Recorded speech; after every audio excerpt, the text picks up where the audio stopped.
So let's talk about one of the most beloved stories ever told, Aladdin. And no, we're not going back to the animated classic from 1992, though honestly that movie is a masterpiece and deserves all the love it gets. Today we're diving deep into the 2019 live-action adaptation directed by Guy Ritchie.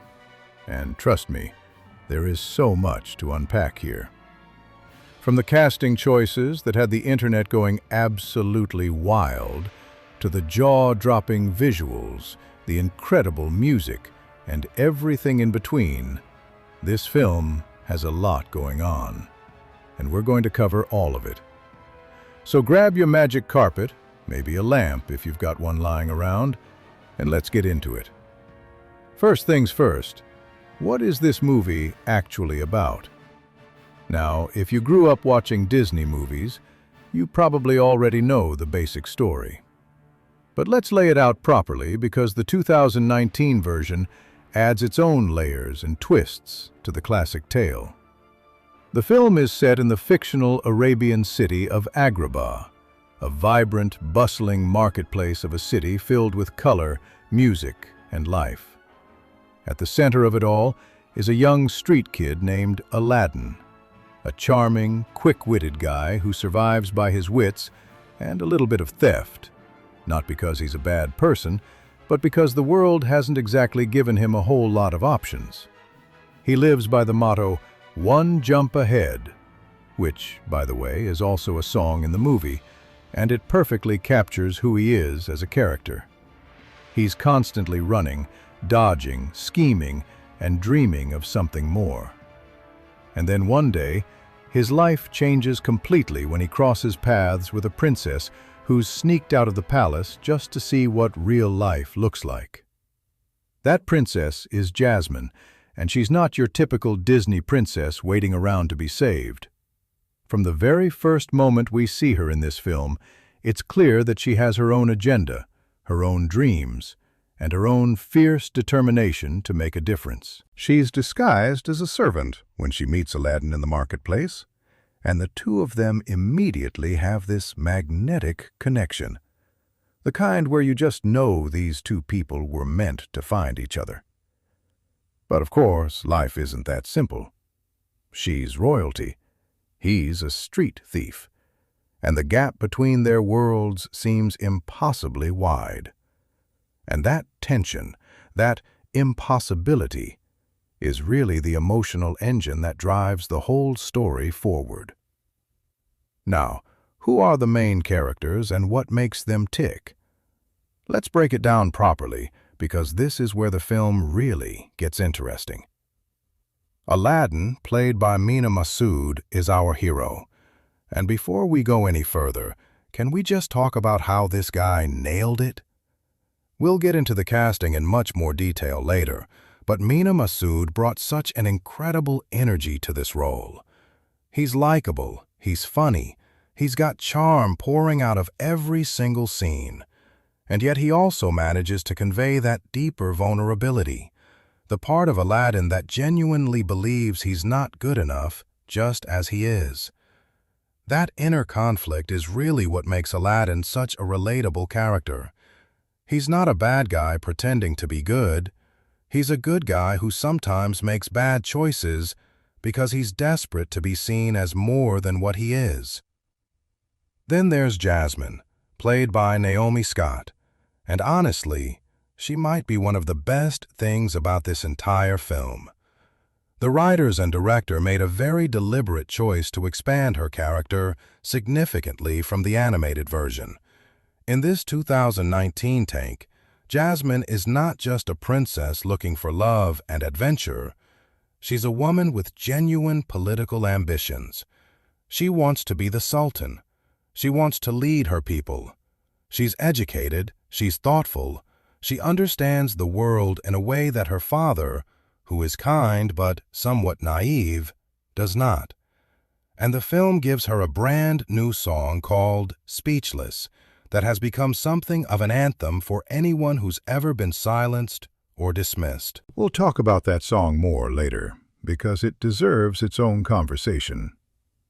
Then, of course, there's the Genie, and this is where things get really interesting from a production standpoint, because following in Robin Williams' footsteps is not something anyone would envy. Will Smith took on the role, and look, people had opinions. When the first promotional images came out, showing Will Smith as a big blue genie, the internet had a full meltdown. Memes were everywhere. Everyone had something to say. But here's the thing. When you actually watch the movie, and you give Will Smith the space to do his thing, it works. He doesn't try to be Robin Williams. He's not doing an impression. He brings his own personality, his own humor, his own warmth to the character, and the result is something genuinely entertaining. We'll get much deeper into his performance later. And then we have our villain, Jafar, played by Marwan Kenzari.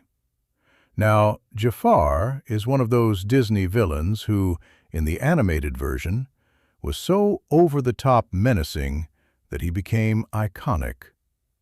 In this live-action version, they went in a different direction, a younger, slightly more grounded interpretation. And this is where the film got a lot of criticism, which we'll discuss in detail.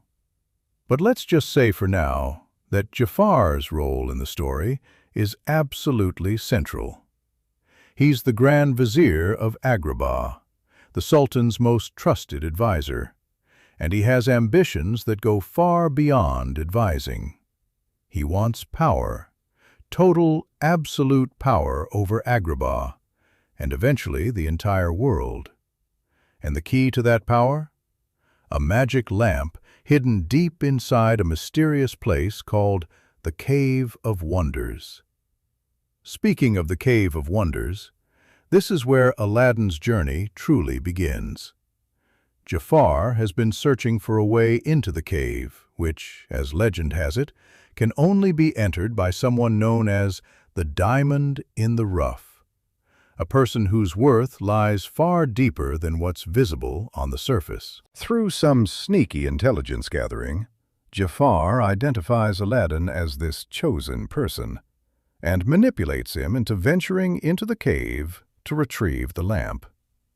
Of course, Jafar doesn't tell Aladdin the truth about what he's really after.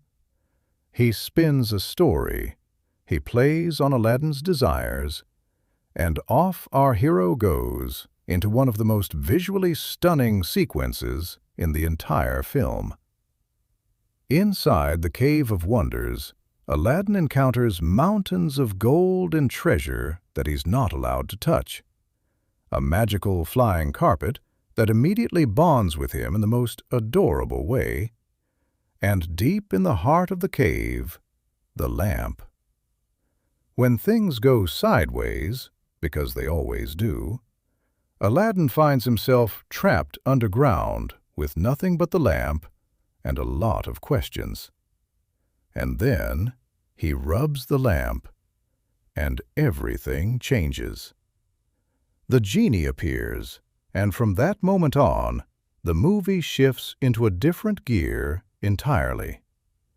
The energy picks up, the humor comes flooding in, and Aladdin suddenly has a friend, maybe the first real, unconditional friend he's ever had. The genie tells him the rules: 3 wishes, no wishing for more wishes, no bringing anyone back, and no making anyone fall in love. And Aladdin, being Aladdin, immediately starts trying to figure out how to use these wishes to get what he wants, which is, of course, Jasmine. But the story gets much more complicated than that, as stories always do. Let's talk about the world of this film, because it is genuinely breathtaking. Agrabah, in the 2019 version, is a fully realized place. It feels lived in, it feels real, and yet it has this magical quality that makes you understand instantly that you're somewhere special.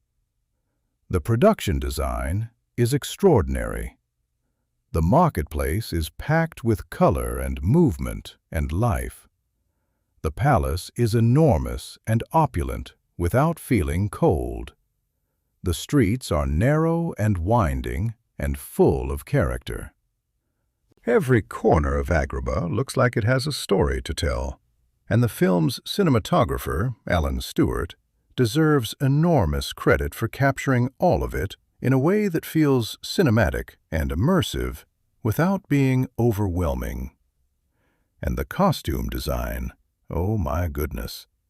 Costume designer Michael Wilkinson put together an incredible array of looks for this film, drawing on real historical and cultural references from across the Middle East, South Asia, and North Africa.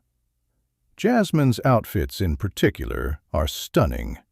The teal outfit from the animated film gets its moment, but there are also new looks that are arguably even more beautiful. The genie's human disguise, because yes, he has a human form in this version, is flamboyant and fun, and exactly what you'd expect from a being who's essentially been out of touch with the world for thousands of years. And Jafar's costume, the dark robes, the staff, the whole aesthetic, works really well to establish him as a threatening presence, even when the performance itself has been criticized for not quite landing. Now let's get into Guy Ritchie, the man behind the camera. If you know anything about Guy Ritchie's career, you know he's primarily associated with films like Lock, Stock and Two Smoking Barrels, Snatch, and the Sherlock Holmes franchise. So when Disney announced that he was going to be directing their live-action Aladdin, people were confused. What does the guy who made gritty British crime films know about a Disney fairy tale set in a magical Arabian city? It seemed like an odd choice. But here's the thing. Ritchie is an incredibly versatile filmmaker, and his eye for action, his sense of rhythm, and his ability to handle big, stylized set pieces translates surprisingly well to the world of Aladdin. His directorial fingerprints are all over this film, if you know what to look for. The editing has a certain snappiness to it. The action sequences, particularly the chase through Agrabah's marketplace early in the film, have that kinetic, almost frenetic energy that Ritchie is known for. And he clearly understood that the key to making this film work was not to try and recreate the animated version shot for shot, but to find a new way into the story that felt fresh, while still honoring what made the original so beloved. Did he succeed? We'll get into that. But it's fair to say that the choice of Guy Ritchie, as unexpected as it was not as crazy as it initially seemed. The screenplay was written by John August and Guy Ritchie himself, based on the 1992 Disney animated film, which was in turn inspired by the classic tale of Aladdin from 1001 Nights, the legendary collection of folk tales that has been captivating readers and listeners for centuries. 1001 Nights, also known as Arabian Nights, is one of the most extraordinary literary collections ever assembled, featuring stories within stories, magic and adventure and romance, woven together in ways that have influenced storytelling traditions all around the world. Aladdin as a character has a very long history that predates the Disney version by a very long time, and it's worth appreciating that when Disney first brought his story to animated life in 1992, they were drawing on a rich and deep tradition. For the 2019 film, August and Ritchie's challenge was to take that existing story, already adapted once by Disney, and find ways to make it feel relevant and fresh for a new audience without alienating the people who grew up loving the original. Some of their choices worked beautifully. Expanding Jasmine's character and giving her a genuine political arc was a smart and meaningful decision. Adding depth to the genie's backstory, giving him a love interest, showing what he wants beyond his role as wish-granter, was another inspired addition. Other choices were more controversial, and we'll get into those honestly and openly as we go. The film was produced by Dan Lin and Jonathan Eyrick, with Mark Platt and Kevin Delanoy serving as executive producers. Disney has been on this live-action adaptation train for a while now, and Aladdin was part of a long line of their animated classics getting the live-action treatment, following Cinderella in 2015, The Jungle Book in 2016, and Beauty and the Beast in 2017. Each of these films had their own challenges and their own degree of success, but Aladdin perhaps faced the most pressure of all because of how beloved the original animated film was, and because of the enormous legacy of Robin Williams as the genie. The production of this film had a lengthy and somewhat complicated development process. For years, Disney was working on bringing Aladdin to live-action life, and the casting process alone was extraordinary. They conducted a global search for actors to play Aladdin and Jasmine, genuinely global, involving thousands of auditions across multiple countries. The filmmakers were very deliberate about wanting to cast actors who had Middle Eastern, South Asian, or North African heritage, which was both the right thing to do and also a more complex casting challenge than you might initially assume, given the breadth and diversity of those regions. Eventually, Mena Massoud, a Canadian actor of Egyptian descent, and Naomi Scott, a British actress of Indian descent, were selected, and the response from audiences to this casting was largely very positive. Behind the scenes, the film was shot primarily at Long Cross Studios in England, with location shooting in Jordan for some of the desert and outdoor sequences. The Wadi Rum Desert in Jordan, that otherworldly landscape of red sand and towering rock formations, provided some of the most stunning visual backdrops in the entire film, particularly for the magic carpet scenes. And speaking of those carpet scenes, the visual effects team did remarkable work bringing the carpet to life as a character, giving it personality and expressiveness through movement alone. The carpet doesn't speak, it doesn't have a face, and yet somehow it manages to be one of the most charming presences in the entire film. That's a real achievement. Now, let's talk about the music, because you cannot talk about Aladdin, any version of Aladdin, without talking about the music. The original 1992 soundtrack was composed by Alan Menken, with lyrics by Howard Ashman and Tim Rice, and it produced some of the most iconic Disney songs ever written. A Whole New World is one of those songs that essentially everyone on Earth knows, regardless of age or cultural background. It won the Academy Award for Best Original Song. It is, by any measure, a classic. So how do you approach that legacy when you're making a new version? Alan Menken returned to compose the score for the 2019 film, which was a genuinely inspired decision. Having the original composer on board meant that the musical DNA of the film stayed consistent with the animated version while still allowing for new material. And new material there was. As mentioned, Naomi Scott's Jasmine gets a new original song called Speechless, with music by Menken and lyrics by Benj Pasek and Justin Paul, the duo behind La La Land and The Greatest Showman.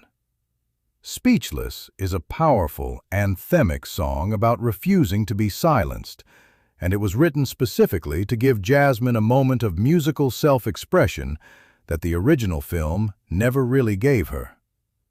The song was praised widely and became one of the most celebrated aspects of the 2019 film. Will Smith's take on the Genie songs is also worth discussing at length, because it's a really fascinating creative decision. Rather than trying to sing the songs in the way Robin Williams did, which was essentially impossible to replicate, Will Smith leans into his background as a rapper and musician. Friend Like Me, in particular, gets a hip-hop-infused makeover that is genuinely fun and energetic. It's different from what people might have expected, but different isn't the same as bad. And Will Smith's version of the song has a celebratory, joyful quality that works very well within the context of the film.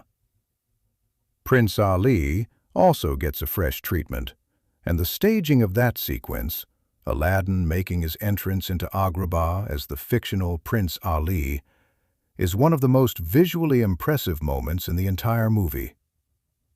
A Whole New World is handled with great care and reverence, which makes sense. That's the one song you really don't want to mess with too much.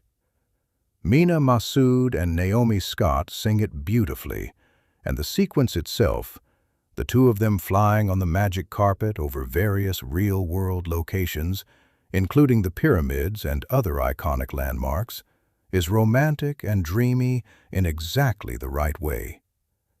It's one of those moments in the film where everything comes together and you understand why this story has endured for so long.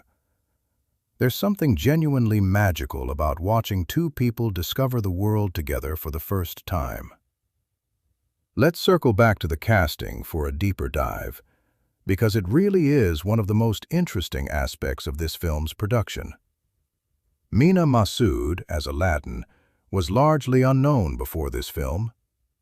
He'd done some television work in Canada, but he had not had a major Hollywood breakthrough. So landing the role of Aladdin in a major Disney blockbuster was, to put it mildly, a life-changing opportunity. And to his enormous credit, he rose to the challenge. His Aladdin is charming and funny and athletic.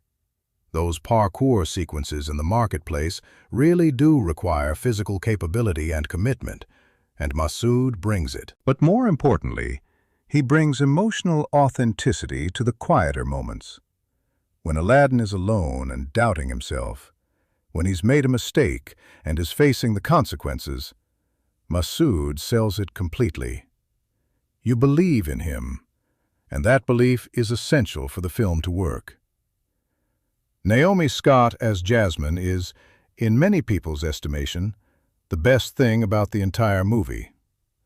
Before Aladdin, Scott had appeared in the 2017 Power Rangers film and had a small role in a previous production, but this was unquestionably her biggest stage to date.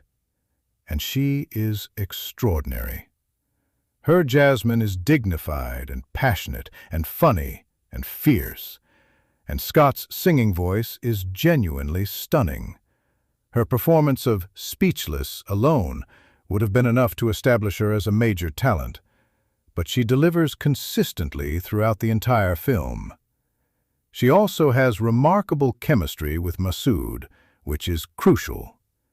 If you don't believe in these two as a couple, the whole story falls apart.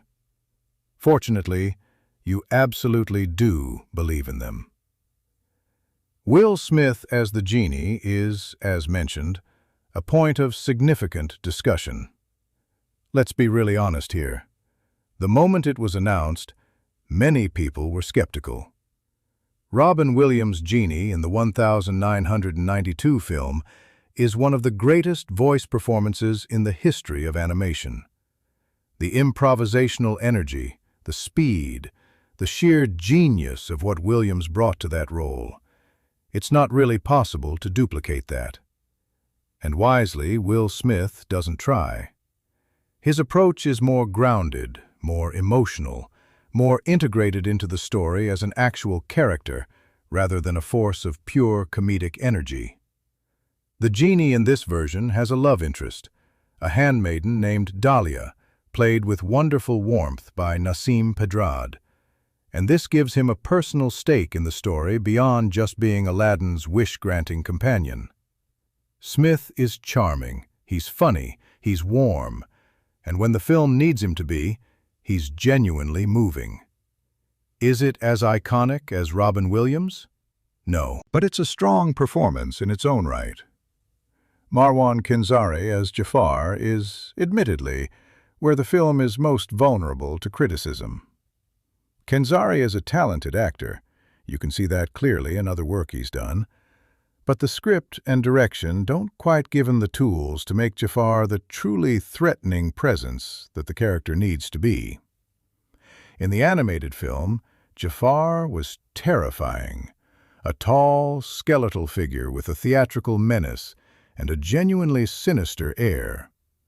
In this version, Jafar is younger, more conventionally attractive, and the film seems to want to ground his villainy in ambition and resentment rather than pure theatrical evil. It's an interesting idea in theory, but in execution it doesn't quite work. Kenzari's Jafar doesn't feel as dangerous as he should, and in a story where the villain needs to be a genuine threat, that's a problem. To be fair, though, some of this is a scripting issue rather than a performance issue. Kenzari works with what he's given, and what he's given is somewhat undercooked.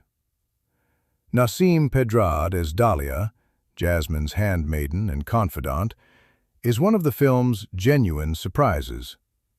Dahlia is a new character created specifically for this version, and Pedrad brings such natural warmth and humor to the role that she feels completely essential. Her scenes with the Genie are among the most charming in the film, and her friendship with Jasmine grounds the princess's character in a human relationship that gives the story emotional texture it might otherwise lack. It's easy to overlook Pedrad's contribution because she's not the flashiest element of the film, but the movie is genuinely better for her presence in it. Billy Magnuson as Prince Anders, a fictional suitor for Jasmine who provides some of the film's best comedic moments, is also worth mentioning. Anders is completely oblivious, hopelessly charming in his own dim way, and Magnuson plays him with such committed silliness that every scene he's in gets a laugh. He's essentially a comedic subplot, but it's a subplot that works. Now let's dig into the actual story structure and how the film handles some of its key plot elements, including some of the choices that differentiate this version from the 1992 animated film. One of the most significant differences is the expanded role of Jasmine's political ambition. In this version, Jasmine doesn't just want to experience freedom and choose her own husband. She wants to become Sultan of Agrabah. She sees her father as increasingly unable to understand or manage the threats facing the kingdom, and she believes she could do better. This is a meaningful addition to the story because it gives her a goal that goes beyond romance.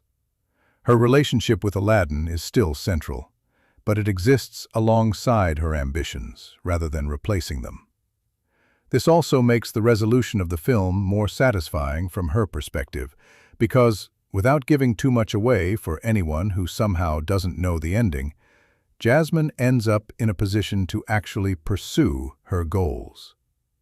The film doesn't abandon her ambitions in favor of a purely romantic ending.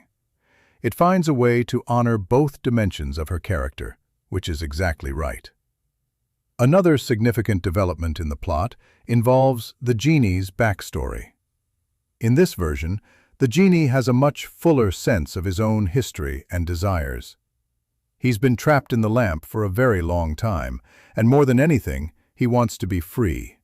Genuinely free, not just from the lamp, but from the constraints of his nature as a wish-granting servant. His relationship with Dahlia gives this desire a concrete emotional shape. He wants to be free so he can be with her, so he can be a person in his own right, rather than an entity bound to a lamp.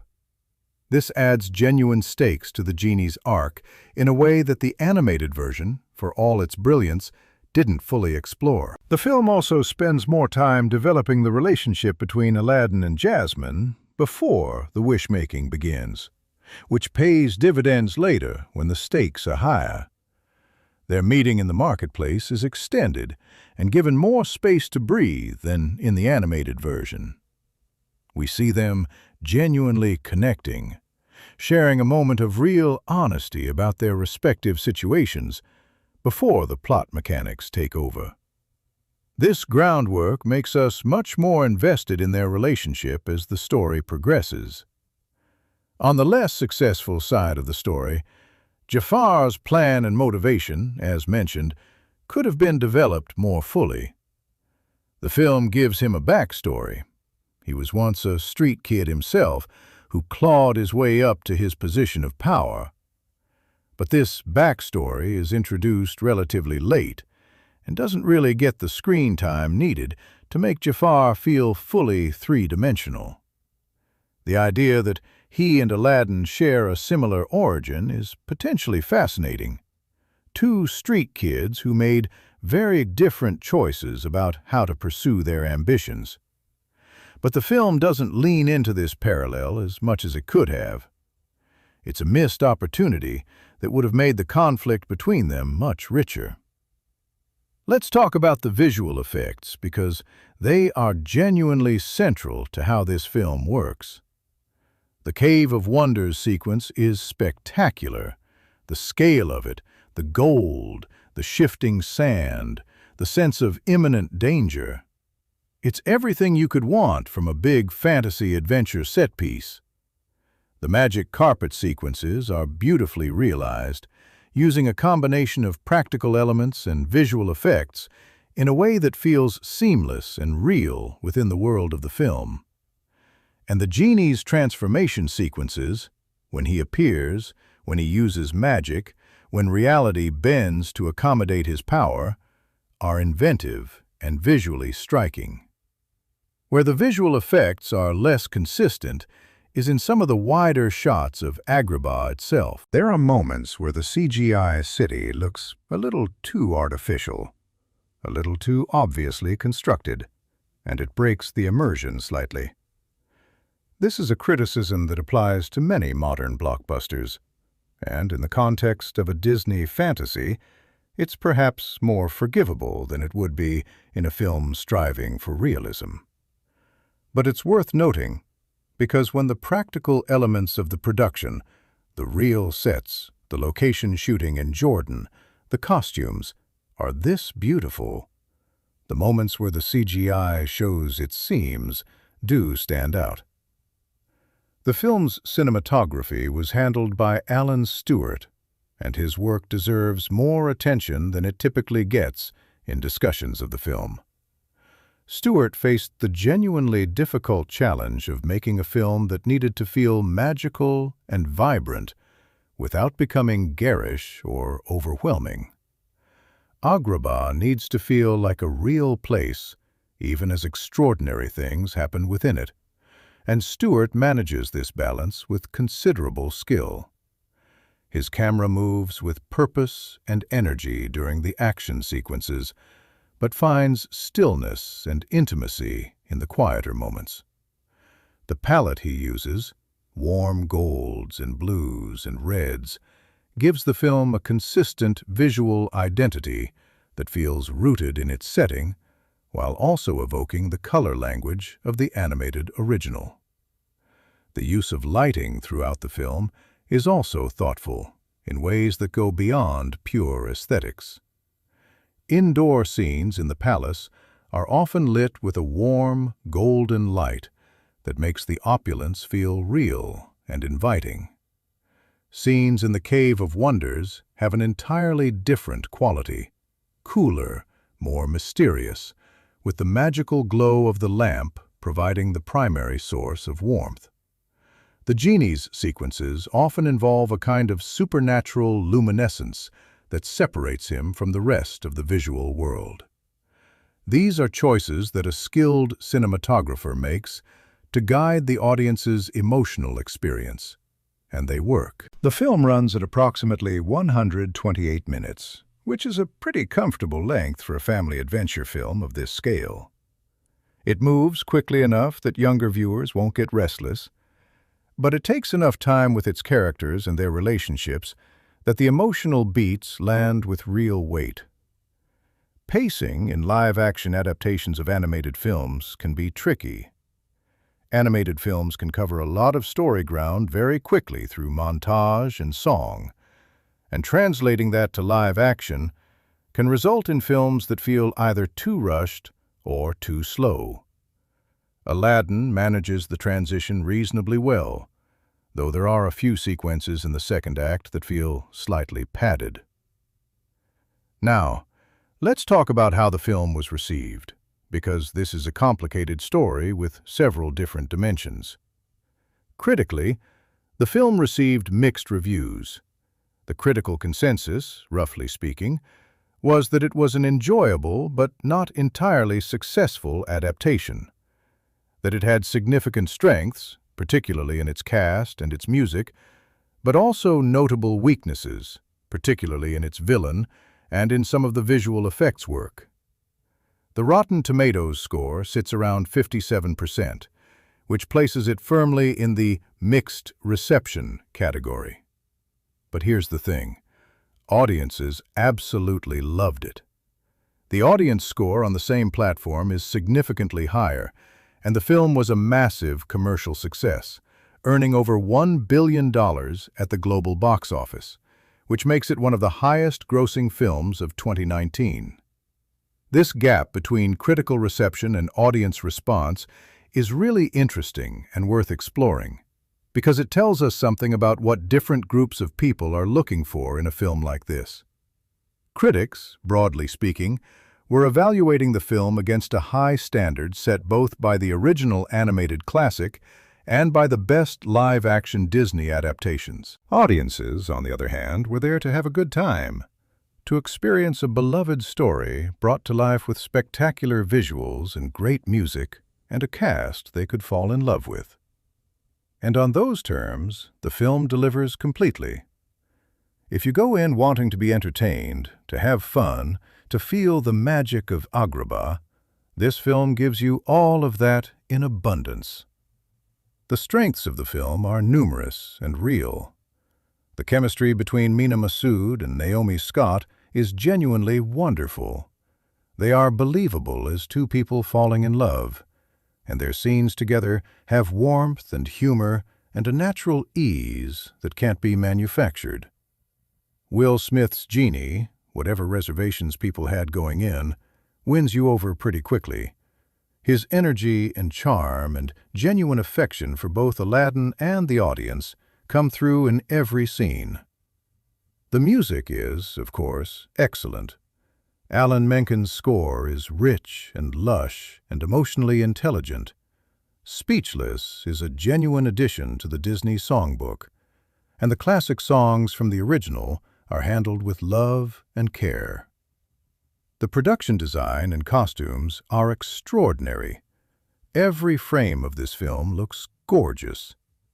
And the film's expanded treatment of Jasmine as a character with genuine ambitions beyond romance is not just a feminist point, but a genuinely good storytelling choice.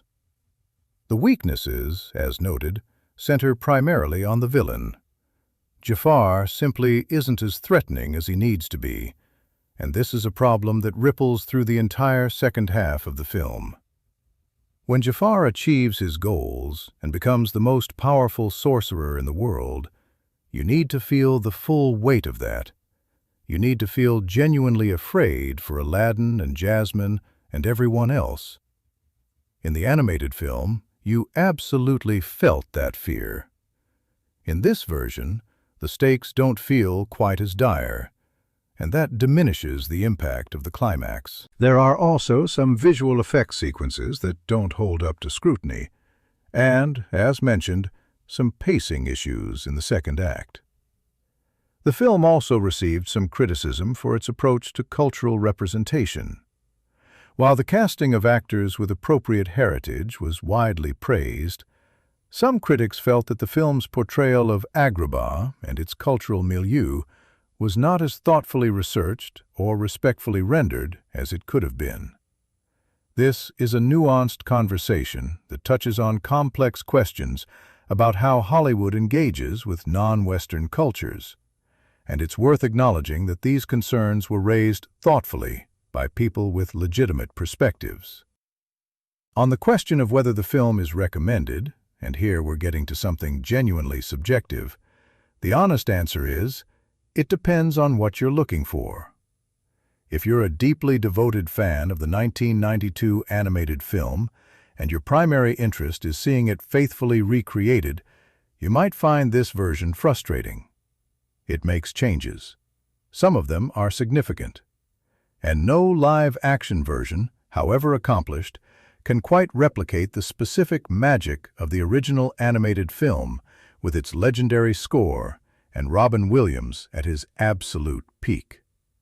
But if you're open to a fresh take on a beloved story, if you want to see a visually spectacular, energetically performed, musically rich adventure that expands on the original in interesting ways while maintaining its essential spirit, then Aladdin 2019 has a lot to offer. It's a genuinely fun movie. It's warm and funny and romantic and thrilling. It has a princess who gets to be the hero of her own story in a way that feels genuinely modern. It has a genie who might be different from what you remember, but who earns his place in the story. And it has, at its center, two lead performances from Mena Massoud and Naomi that are charming and authentic and deeply appealing. For families with younger children who aren't familiar with the animated original, who are coming to Aladdin for the first time through this version, it's essentially a no-brainer. This film was clearly made with them in mind, and it delivers everything a family adventure should: excitement, humor, heart, music, magic, and a story about the importance of being true to yourself. That message, that you don't have to pretend to be something you're not, that who you are is enough, is as relevant today as it ever was, and the film conveys it beautifully. What's also worth appreciating is the film's broader cultural significance. By casting actors of Middle Eastern, South Asian, and North African descent in leading roles in a major Hollywood blockbuster, and by giving those actors a story that centers their humanity and their ambitions, rather than treating them as exotic background characters, the film made a statement about representation that resonated with many viewers around the world. For audiences who rarely see people who look like them in major Hollywood productions, particularly in roles that are heroic, romantic, and complex, the 2019 Aladdin was meaningful in a way that goes beyond pure entertainment. That matters. It might not make the film a perfect piece of cinema, but it makes it a culturally significant one. Let's also take a moment to appreciate some of the specific set pieces that are genuinely among the best the film has to offer. The Prince Ali sequence, in which Aladdin makes his grand entrance into Agrabah under his fictional identity, is spectacular. It's enormous in scale, it's impossibly colorful, it's thoroughly joyful, and it showcases the production team's ability to stage a big musical number with cinematic precision. The sequence builds and builds and builds, and by the end of it, you're grinning whether you want to be or not. It's just that enjoyable.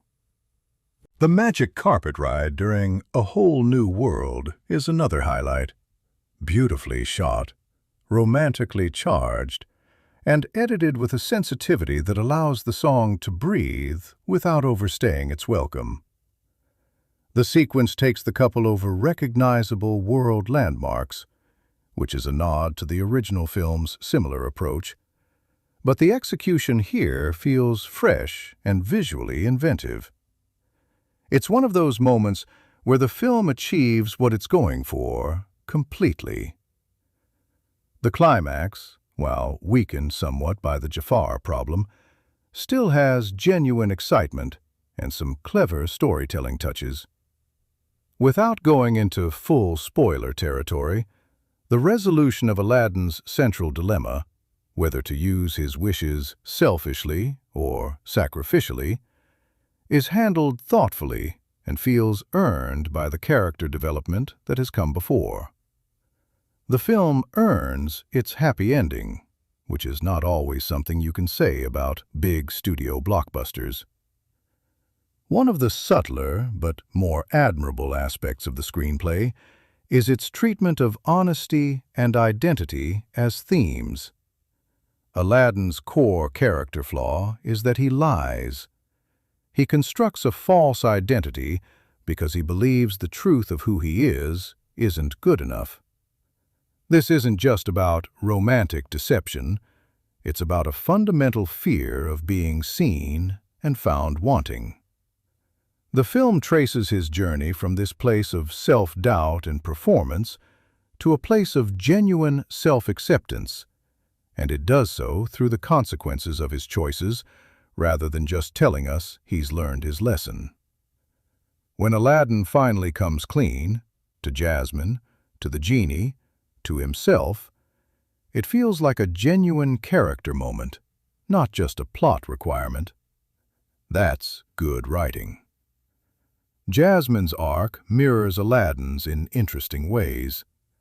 She, too, begins the story in a kind of performance, disguising herself as a servant to experience the world her royal identity denies her. But unlike Aladdin, her disguise is born of a desire for connection rather than a desire to impress, which makes her fundamentally more sympathetic from the start. Her journey is about finding the courage to claim the power she already knows she deserves, not about learning to be someone different, but about refusing to be silenced by those who would diminish her. Speechless is the musical expression of this, and Naomi Scott's performance of it is genuinely electrifying. The Genie's arc is perhaps the most elegantly constructed of the three main characters. His desire for freedom is established early and maintained consistently throughout the film. His relationship with Dahlia gives that desire emotional weight. And the resolution of his arc, which depends entirely on a choice Aladdin makes, is both a satisfying character payoff and a thematic statement about the nature of true friendship. A real friend, the film suggests, cares about what you need rather than what you can do for them. It's a simple idea, but it's delivered with enough warmth and sincerity that it resonates. It's also worth mentioning the film's humor, because it is genuinely funny quite a lot of the time. Will Smith's Genie is the primary source of comedy, and his delivery, whether he's riffing on modern idioms, reacting to Aladdin's fumbles, or enthusiastically endorsing his own magic, has a natural ease that works beautifully. But the humor isn't just concentrated in the Genie's scenes. Massoud has a real comic timing that serves Aladdin's character well, making him feel genuinely likable rather than just conventionally heroic. Billy Magnuson's Prince Anders, as mentioned, is consistently hilarious, and Nasim Pedrad's Dahlia has a sharp, observational wit that provides some of the film's most quietly amusing moments. The film is rated PG, which means it's appropriate for most audiences, but has enough adventure and mild peril to keep things exciting. There's nothing in it that should concern parents of young children, which is by design. Disney knows their audience for this kind of film, and they calibrate accordingly. The action sequences are exciting without being intense. The emotional moments are moving without being devastating. And the humor is accessible to both children and adults. It's a family film in the best sense, made with enough craft and intelligence that it can be enjoyed by everyone, not just the youngest members of the audience. For those interested in the technical side of filmmaking, the sound design and mixing in this film are also worth noting. The soundscape of Agrabah, the marketplace noise, the music, the magical sound effects, is layered and rich without being overwhelming. The musical numbers in particular benefit from sound mixing that allows the vocals to feel intimate and present even within the context of big, elaborate staging. This is harder to achieve than it might sound, and the team who worked on it deserves recognition. One aspect of the film that hasn't received as much attention as it deserves is the relationship between Aladdin and his monkey companion, Abu. In the live-action version, Abu is rendered through visual effects, and the challenge of making a CGI monkey feel like a real character with genuine personality is not a small one. The animators did a remarkable job. Abu is expressive, funny, and clearly has a strong attachment to Aladdin that feels authentic.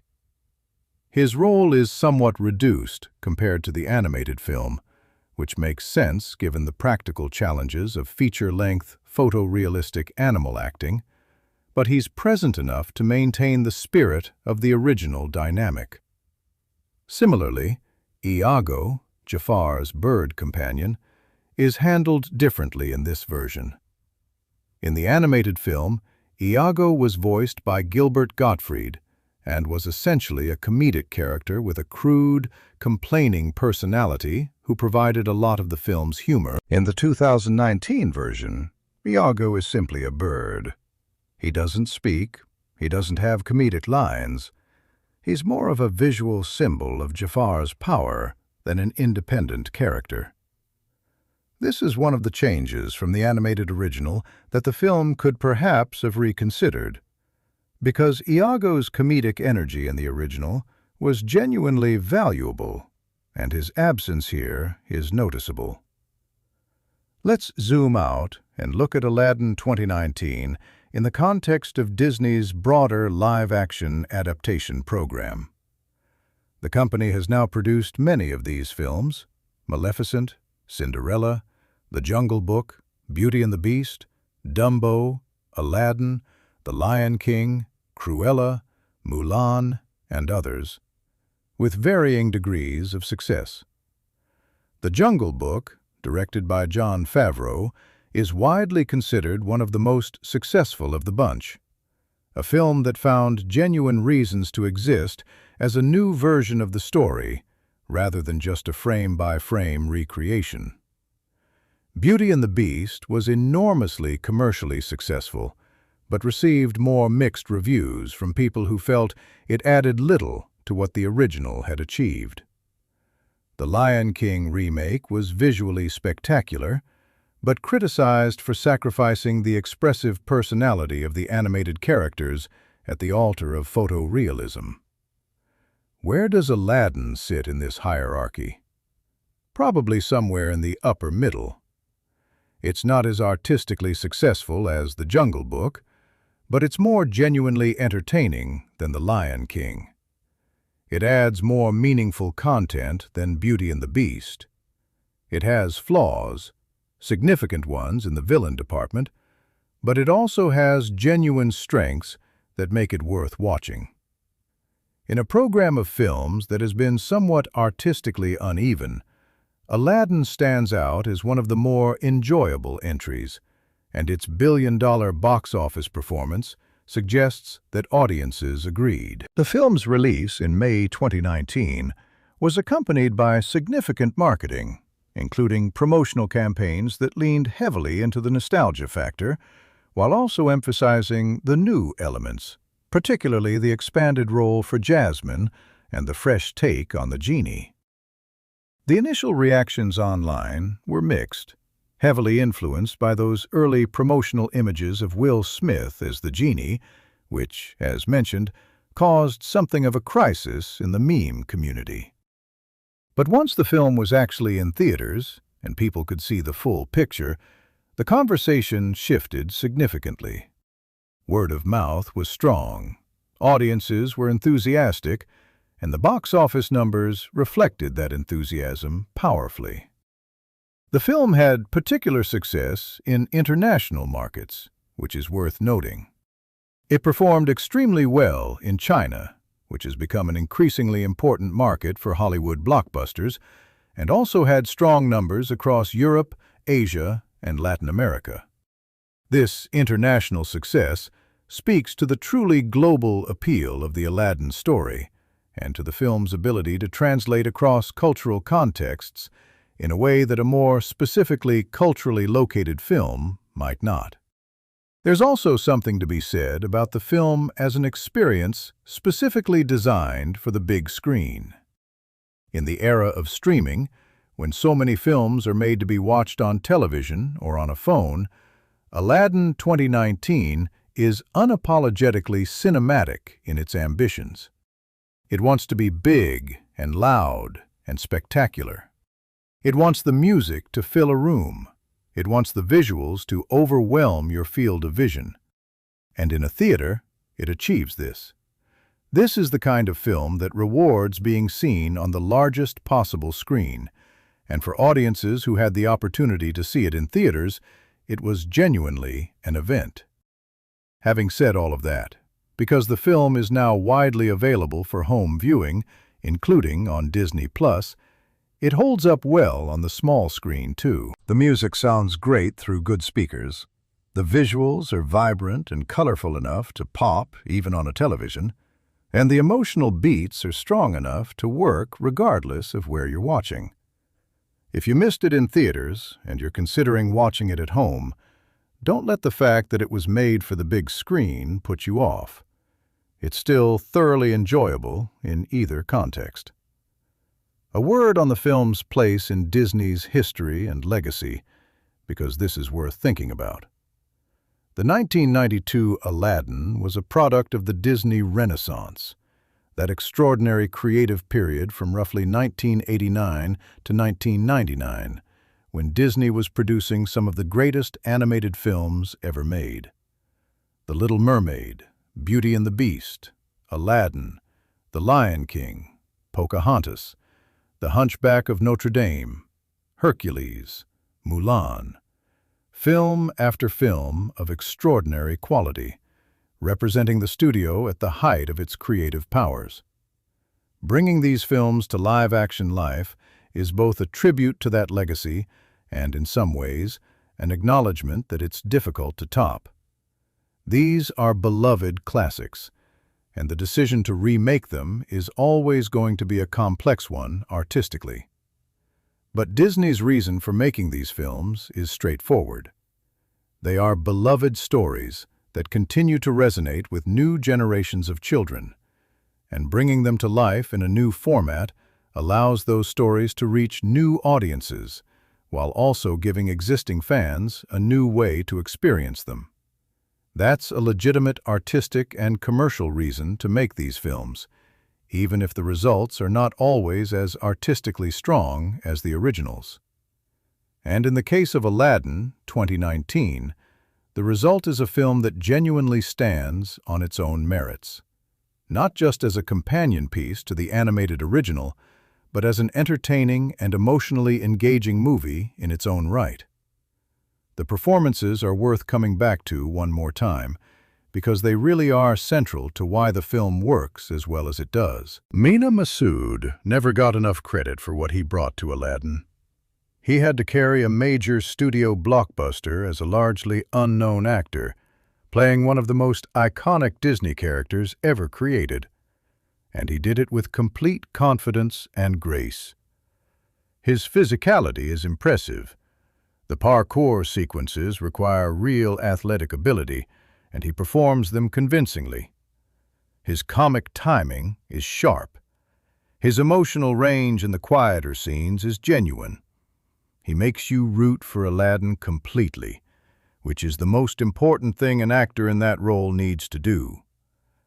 The relative quiet of his career since Aladdin is, frankly, a shame. He has real talent, and the industry should be finding better ways to use it. Naomi Scott, as noted, is simply wonderful throughout.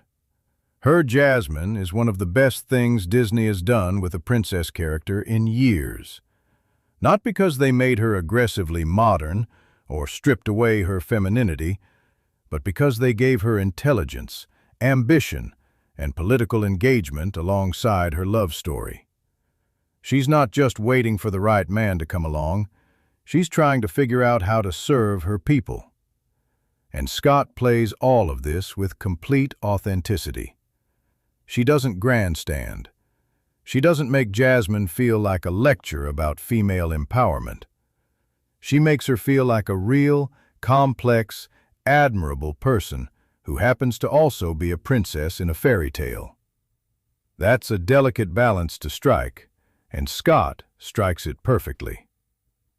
Will Smith, finally, deserves to be given full credit for what he achieved with the Genie.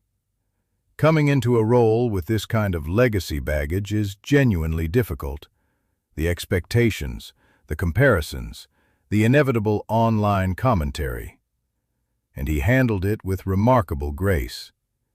He committed to his version of the character fully, brought his own considerable charisma and warmth to the role, and created a Genie who, while different from Robin Williams, is absolutely right for this version of the story. The moment in the film where the Genie expresses his genuine desire for freedom, where Will Smith strips away the comedy and the spectacle and simply speaks the truth of what his character wants, is genuinely moving. It's a reminder that beneath the blue makeup and the visual effects, there's a real actor doing real emotional work. Looking at the film's legacy, and it's been long enough since its 2019 release to start thinking about legacy, it seems likely that Aladdin will be remembered as one of the better entries in Disney's live-action adaptation series. Not the best, that distinction probably still belongs to The Jungle Book, but significantly better than the average. It will be remembered for giving us Naomi Scott's Jasmine and Speechless, for Will Smith's genuine reinvention of the Genie, for Mena Massoud's charming and committed performance as Aladdin, and for the sheer visual joy of watching Agrabah brought to life in color and music and movement. It will also be remembered, in cultural discussions about representation in Hollywood, as a milestone moment, a major blockbuster that proved diverse casting not only does the right thing, but also works commercially, powerfully, and internationally. The success of Aladdin 2019 at the box office made it harder for studios to argue that films centered on non-white, non-Western characters couldn't find global audiences. That's a significant legacy, and it's one the film earned. For all its imperfections, the undercooked villain, the occasional CGI that strains credulity, the second-act pacing, Aladdin 2019 is a film that achieves what it sets out to do. It tells a beloved story with energy and heart and spectacular production values. It gives its characters genuine emotional depth. It delivers some of the most joyful musical sequences in recent Disney history. And it does all of this while honoring the spirit of the original without being slavishly devoted to it. That's a difficult thing to pull off, and the fact that the film manages it, even imperfectly, is worth celebrating. If you've never seen it, it's worth your time. If you've seen it before, it holds up. And if you're introducing a new generation of kids to the story of Aladdin for the first time, this version is a completely legitimate place to start. The magic carpet is waiting. The Genie is in the lamp. The Cave of Wonders is just beyond the desert. And Agrabah, bright, colorful, alive with music, is there whenever you're ready to visit. So yeah, that's Aladdin 2019, a big, beautiful, flawed, thoroughly enjoyable piece of cinema that deserves more credit than it sometimes gets. Was it going to be easy, following in the footsteps of one of the greatest animated films ever made? Absolutely not. Did it manage to find its own identity and its own magic within that challenge? Absolutely yes. And honestly, given everything it was up against, that feels like exactly the right kind of diamond in the rough. And you know what? While we're on the subject of diamonds in the rough, let's keep this conversation going, because there is genuinely so much more to talk about with this film. We've covered the broad strokes. We've talked about the cast, the music, the visuals, the production. But there are layers to this movie that we haven't fully peeled back yet. And since we're already here, already comfortable, already thinking about magic carpets and enchanted lamps, let's just keep going. Grab another snack if you need one. This is going to be good. Let's start by talking about something that doesn't get nearly enough attention in discussions of this film, and that's the choreography. Because Aladdin 2019 is, at its core, a musical, and musicals live and die by the quality of their movement. The way characters move through space during a musical number tells you just as much about who they are as the lyrics they're singing or the dialogue they speak. And in this film, the choreography is genuinely exceptional, in ways that feel rooted in cultural authenticity rather than generic Hollywood showbiz pizzazz. The choreographer for the film was Jamal Sims, who has an extraordinary background in both dance and movement direction.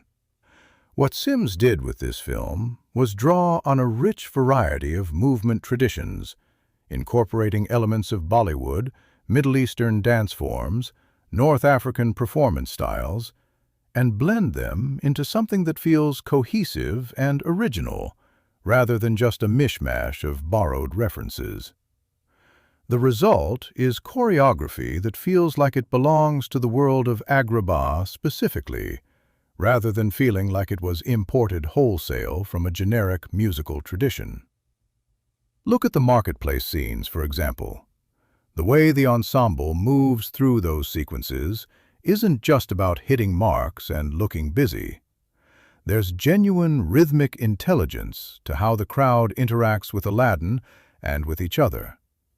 The bodies in those scenes are telling stories of their own. This is a merchant here, a musician there, a child running between the stalls, and the choreography gives each of them a specificity that makes Agrabah feel genuinely inhabited. This is the kind of detail that you might not consciously notice on first viewing, but it's absolutely contributing to why the marketplace feels so alive. The Prince Ali sequence is where the choreography really gets to show off.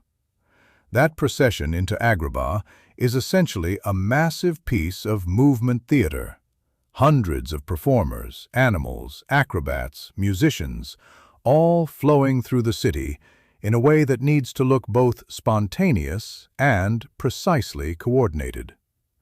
Getting that balance right is a genuine achievement, and Jamal Sims and his team pulled it off with remarkable skill.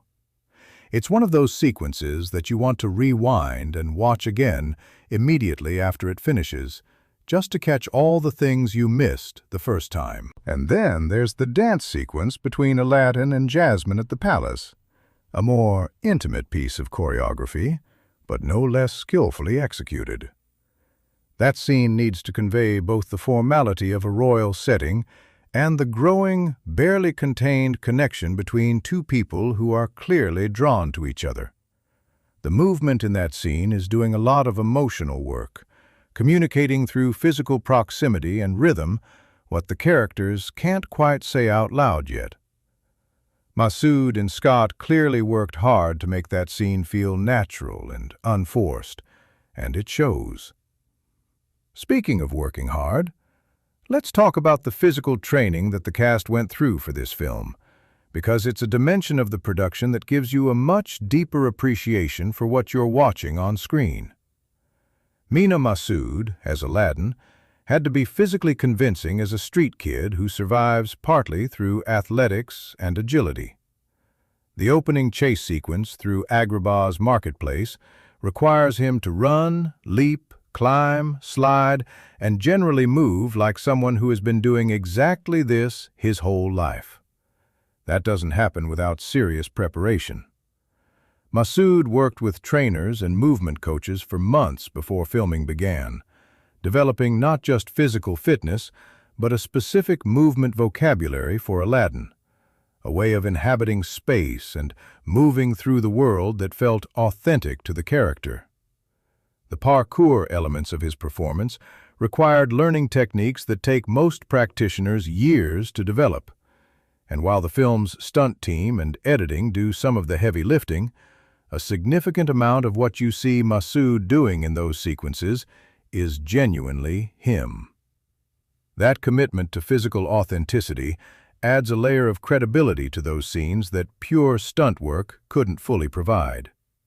Naomi Scott's preparation was different but equally demanding. As Jasmine, her physical challenge was less about athletics and more about presence, carrying herself with the authority and grace of someone born to royalty, while simultaneously communicating the intelligence and passion of someone who chafes against the limitations that royalty imposes. That's a posture challenge as much as a physical training challenge, and the work she put into it shows in every scene where Jasmine holds court, confronts Jafar, or simply walks through the palace. She moves like someone who owns the space she's in, which is exactly right for the character. Will Smith's preparation for the Genie role was, by his own account in various interviews, one of the most challenging things he'd done as an actor in some time. Not because of the physical demands, though the performance capture and blue paint involved in creating the Genie's appearance were certainly not trivial, but because of the creative challenge of finding a version of this character that was genuinely his own, while still honoring what the role meant to audiences. Smith has talked about spending a significant amount of time watching Robin Williams' original performance, studying it carefully, and then deliberately setting it aside in order to find his own path. That's a sophisticated creative approach, and it reflects a genuine respect for both the material and the audience. The blue makeup and performance capture process for the Genie sequences deserves its own moment of appreciation. Creating a believable, expressive, physically comedic Genie in a live-action environment is a genuinely complex technical problem. The team used a combination of practical makeup effects and digital enhancement, with the specific approach varying depending on the requirements of individual scenes. Some sequences required Will Smith to perform in full costume with makeup on set alongside the other actors, which allowed for real-time interaction and genuine chemistry. Other sequences used more extensive digital work in post-production to achieve specific visual effects.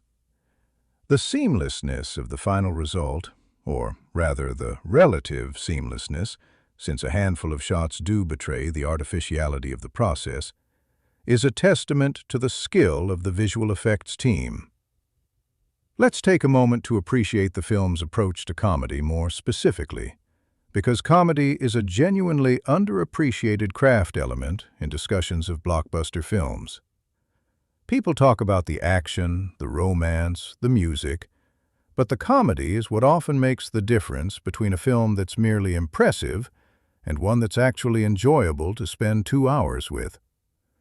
Aladdin 2019 is, at its heart, a comedy, a romantic comedy with action and music woven through it, and the comedic elements are handled with genuine skill. The film understands the difference between types of comedy, and it deploys each type in the right context. Will Smith's Genie is primarily a performer of big, broad, physical and verbal comedy.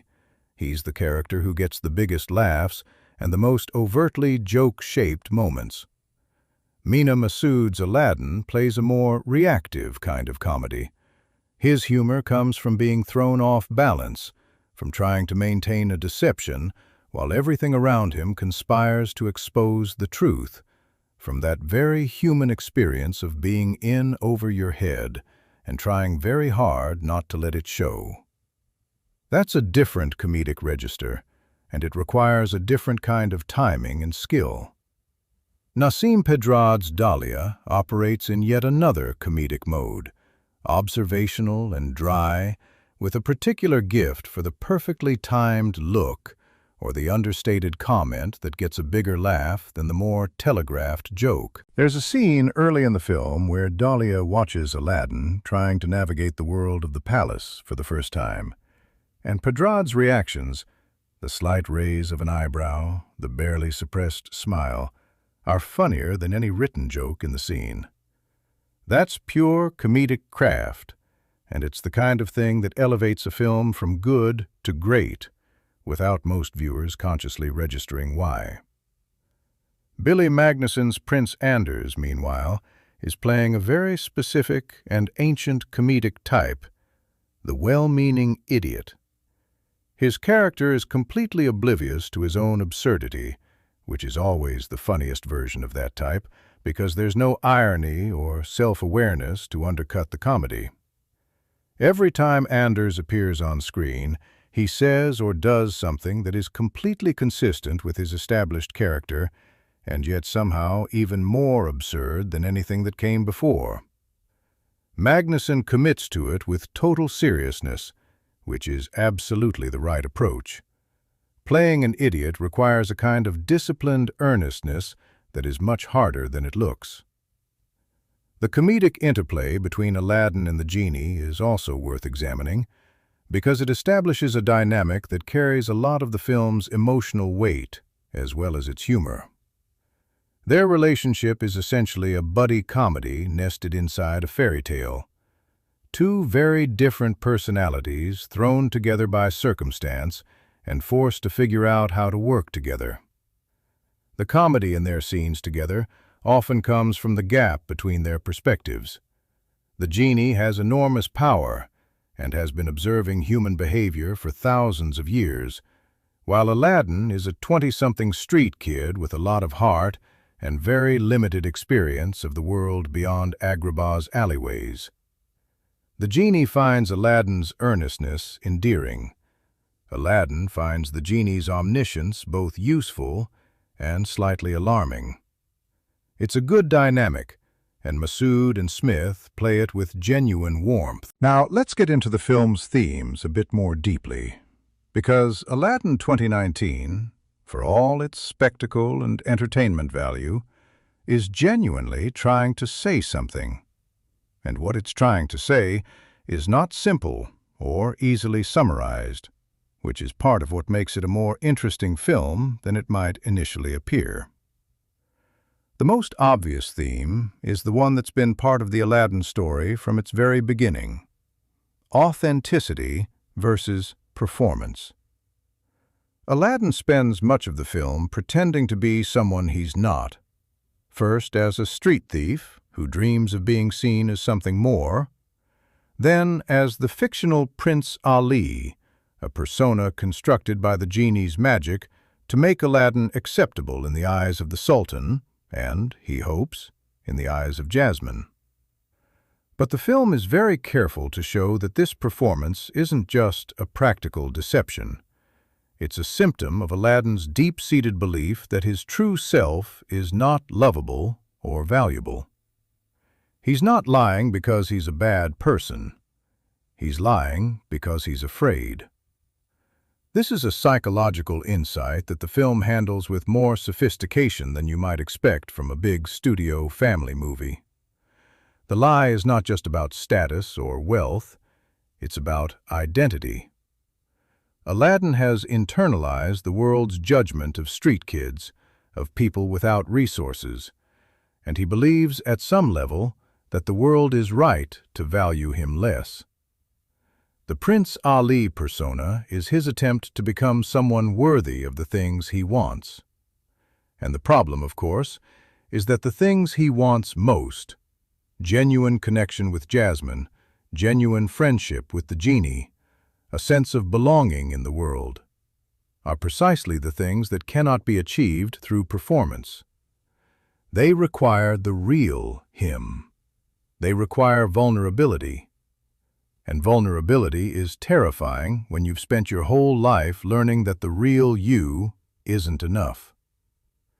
Jasmine's theme connects to Aladdin's in interesting ways. Where Aladdin's problem is that he doesn't believe in his own worth. Jasmine's problem is that the world doesn't believe in her capabilities. She knows she's capable. She knows she understands Agrabah and its needs better than many of the people who are nominally in charge of running it.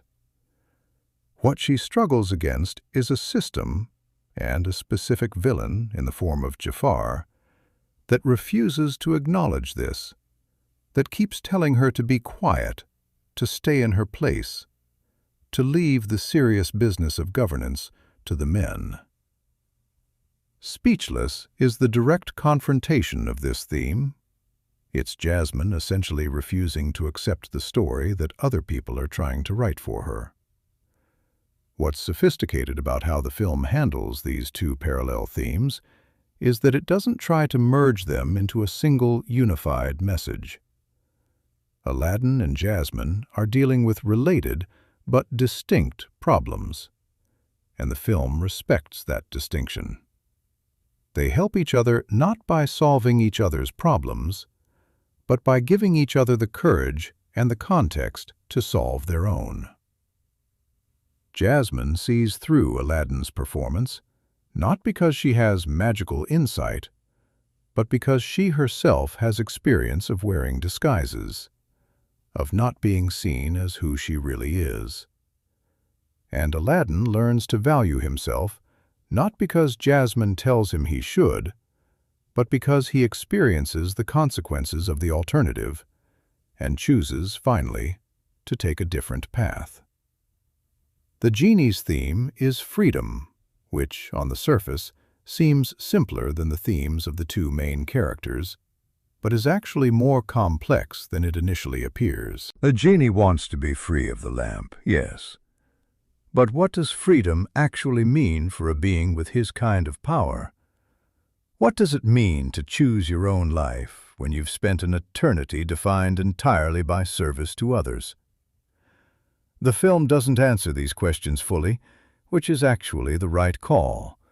These are genuinely deep philosophical questions, and a family adventure film is not the place to resolve them comprehensively. But it raises them honestly, and it suggests, through the genie's relationship with Dahlia, that freedom is not primarily about the absence of constraint, but about the presence of genuine connection. Being free means being able to choose who you love and how you live, and that's a definition of freedom that applies to all three of the main characters in different ways. Let's shift gears a little and talk about the world building in this film, because it's something that often gets overlooked in favor of discussions of character and music, and it genuinely deserves attention. Agrabah in this version is not just a backdrop for the story, it's a character in its own right, with a history and a culture and a set of internal tensions that give the plot its context and meaning. The film establishes Agrabah as a city at a kind of crossroads, both literally, in terms of its position on trade routes, and figuratively, in terms of its political situation. The Sultan's Agrabah is a place of relative tolerance and openness, a city that has grown prosperous through trade and cultural exchange. But it's also, as Jasmine clearly sees, a city that faces real threats and real challenges, and the Sultan's somewhat dreamy optimism means that those threats aren't always being addressed with the urgency they require.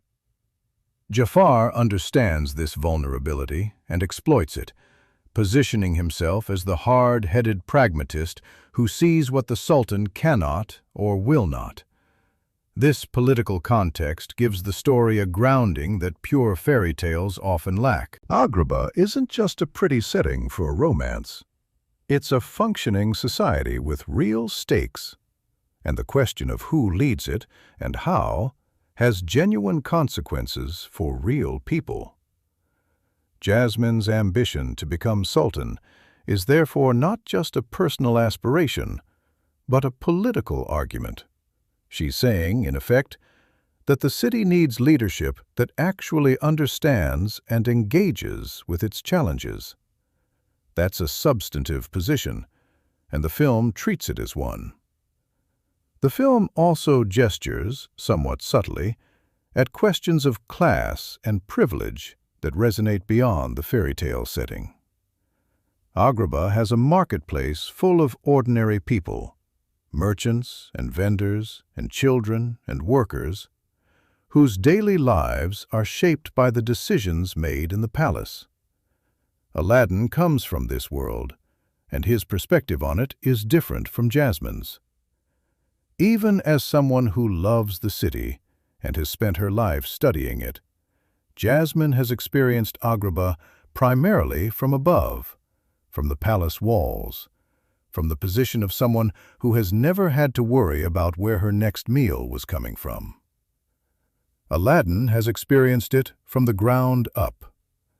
Neither perspective is complete on its own, and part of what makes their relationship interesting is that they each have something to teach the other about the city they both love. This is another area where the film's expanded treatment of Jasmine's character really pays dividends. In the animated version, her sneaking out of the palace is primarily about personal freedom. She wants to experience the world beyond the palace walls for herself. In this version, it's also about understanding. She's going out into the city because she genuinely wants to know what life is like for the people she wants to lead. That's a different motivation, and it makes her engagement with Aladdin's world more meaningful. When she sees how people actually live in the marketplace, she's not just experiencing something novel. She's gathering information, developing her understanding, becoming more qualified for the role she wants to play. Let's also spend some time on the film's relationship to its source material, because the lineage of the Aladdin story is long and complex and interesting, and understanding it gives you a richer appreciation of what the 2019 film is doing. As mentioned earlier, the Aladdin tale has its roots in 1001 Nights, but the specific version of the story that most people know, the street kid with the magic lamp and the princess and the villain, actually has a complicated textual history. The story was introduced to Western audiences primarily through Antoine Galland's early 18th century French translation of 1001 Nights, and scholars have noted that the Aladdin story may have been added to the collection by Galland himself, rather than being part of the original Arabic text. Whether or not that's the case, the story quickly became one of the most widely known and adapted in the entire collection. Over the centuries, the Aladdin story has been told and retold in forms ranging from stage pantomimes in Victorian England to silent films, to theatrical productions, to animated television series. Each retelling has brought its own cultural perspective and its own set of additions and modifications. The Disney 1992 film, despite its enormous popularity and genuine artistic achievement, has been criticized by some scholars and cultural commentators for aspects of its portrayal of Middle Eastern culture. Some of the imagery and characterizations, particularly in the original version of the opening song, were felt to reinforce certain stereotypes. The studio actually changed some of the lyrics before the film's wider release in response to these concerns. The 2019 film was made with a heightened awareness of these issues and a genuine desire to do better. The casting, as discussed, was one dimension of this, but the broader approach to the cultural world of Agrabah was also more carefully considered. The research that went into the costume design, the set design, the choreography, and the music reflects a genuine engagement with the real cultures that inspired this fictional world. The filmmakers consulted with cultural advisors and worked to ensure that Agrabah felt rooted in something real rather than being purely a Western fantasy of what the Middle East looks like. Was the 2019 film perfect in this regard? No, and it would be unrealistic to expect it to be, given the enormous commercial pressures and the very specific constraints of making a family blockbuster for a global audience. But the effort was real and visible, and the result is a film that treats its cultural inspirations with more respect and care than many Hollywood productions of its type have managed. That's progress, and it's worth acknowledging. The film's global box office success actually tells an interesting story about this too. In markets across the Middle East, South Asia, and Southeast Asia, regions that were directly inspired by or connected to the cultural world the film depicts, Aladdin 2019 was enormously well received. Audiences in these regions responded strongly to seeing their cultural aesthetics celebrated on a major Hollywood screen, with actors who shared something of their own heritage in the leading roles. This wasn't just a commercial fact, it was a cultural statement, and its resonance was real. Now let's talk about some of the specific choices the film makes in its final act, because the ending of a story is where everything that came before either pays off or falls flat. And Aladdin 2019 has an ending that is, in most respects, satisfying and well-earned. The final act begins when Aladdin's deception is exposed, when Jafar reveals the truth about Prince Ali to the Sultan and Jasmine. And from that point, the film moves fairly quickly through its climax and resolution. The confrontation with Jafar in the third act is the film's biggest action set-piece, and it's visually impressive even if the emotional stakes, as previously discussed, don't quite reach the heights they should. The magic and spectacle of the sequence are genuinely entertaining. Things get very big and very dramatic in a very short space of time, and the resolution of Aladdin's central dilemma, which requires him to choose between his own desires and the genie's freedom, is handled with genuine emotional intelligence. When Aladdin makes his final wish, it's not just a plot point. It's the culmination of his entire character arc. He's choosing to prioritize someone else's well-being over his own, which is exactly the kind of person he needed to become. The resolution of Jasmine's arc is also handled well, without going into granular detail, and at this point, honestly, if you're watching this video and you haven't seen the film yet, you've had sufficient warning. Jasmine ends up in a position where her ambitions and her relationship with Aladdin can coexist. She doesn't have to choose between love and purpose. That's a meaningful message, and it's delivered without feeling preachy or heavy-handed, which is a real accomplishment. The genie's resolution is genuinely touching. When his freedom comes, when the wish is finally granted and the lamp no longer holds him, the scene is played with a quiet sincerity that feels earned by everything that has come before. Will Smith plays that moment beautifully, allowing the character's joy to be real and immediate without turning it into a big comedic or action beat. And his life after the lamp, shown in the film's brief epilogue, is warm and lovely and exactly right. He gets the life he wanted. He gets connection.